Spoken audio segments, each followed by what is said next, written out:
You earlier today discussed intrinsic value, and I'm a big fan of Graham and Fisher, especially security analysis. What differences do you have, if any, for calculating intrinsic value versus what was said in security analysis? And for example, how does management factor into that? You recently mentioned evaluating management is like dating. And recently, you said also management does matter. My second part is, which company do you fear the most? Why is it that no one else has done what you have done? I mean, Coca-Cola has their Pepsi. Thank you.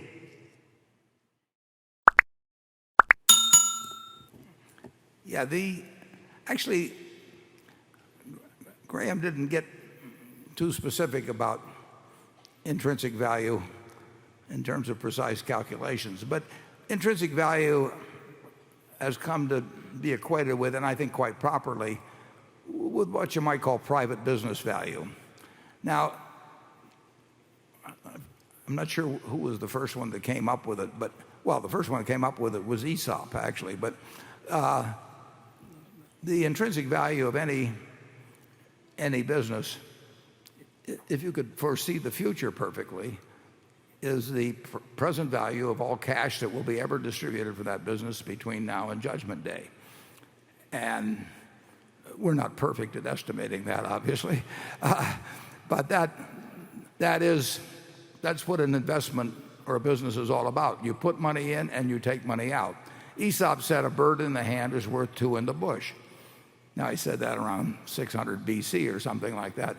But that hasn't been improved on very much by the business professors now. Now, the question is, how sure are you that there are two in the bush? How far away is the bush? There are all kinds of things. What are interest rates? But, I mean, Aesop wanted to leave us something to play with over the next couple thousand years, so he didn't spell the whole thing out. But that's what intrinsic value essentially is. We don't. Graham would say that. Phil Fisher would say that. Phil Fisher would say that in calculating that, he would want to look a lot harder at the qualitative factors of the business in making that estimate of how many birds were in the bush.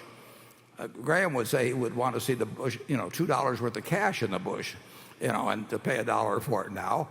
And one emphasized quantitative factors and one emphasized qualitative factors, but neither one would have disagreed with the math.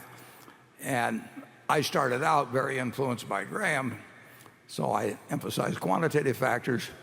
Charlie came along and said I was all wrong, and that he'd learned more in law than I'd learned in financial studies and everything, and that I should think more about qualitative factors, and he was right. And Phil Fisher said the same thing. But that's what intrinsic value is about. If you buy a McDonald's franchise, if you buy General Motors, whatever it may be, the real question is, A, are you going to have to put more cash into it after you buy it? But it's really cash in, cash out, when, what discount rate, all the standard stuff. In terms of if I had a silver bullet, what company would I shoot as being a threat to us? I don't see any competitor to Berkshire. I see private equity buying lots of businesses and having an advantage in that they'll leverage up when we won't, and also that presently they can borrow money very cheap and all of that. So, I mean, there are always going to be people competing with us to buy businesses, which is our main occupation for me and Charlie.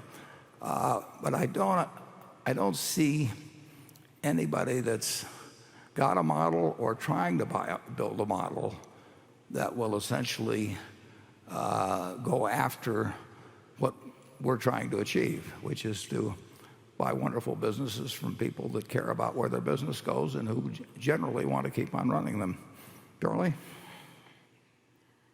Well, as I've said earlier, I think the Berkshire model, as now constructed, will have what they said in show business was legs. It will go a long time. And I think it will be quite creditable. And I think it has enough advantage that it will just keep going a long time. And I think most big businesses don't. If you stop to think about it, all the great big businesses of yesteryear, how few of them have really gotten big and stayed big. Of the really old businesses, only one stayed big, and that was Rockefeller Standard Oil. And so we're getting up into a territory where very few people keep going well.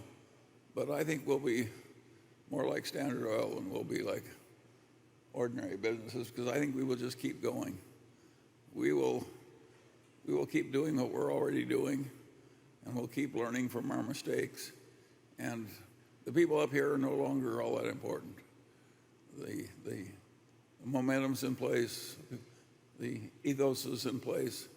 It's going to keep going. And if you young people in the audience, I always say, don't be too quick to sell the stock. Why don't we get more copycats? Well, it reminds me of our mutual friend Ed Davis. He figured out to do an operation that was so difficult that he operated at the bottom of a dark hole with instruments of his own creation. He gave his own shots by Novocaine, 87 of them, while he was operating.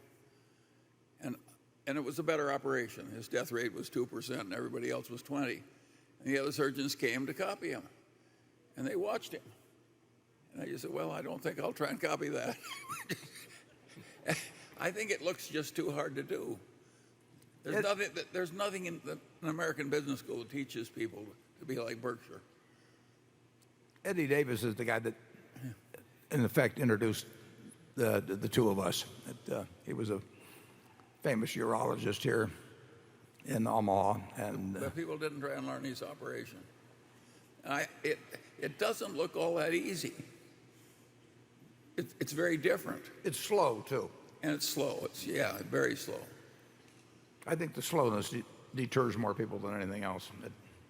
And the difficulty with being slow is you're dead before it's finished.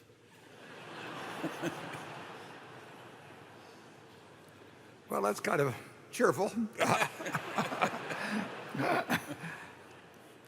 Carol, let's come up with something a little. For a more cheerful subject, mine is inflation. Only compared to Charlie can inflation be cheerful.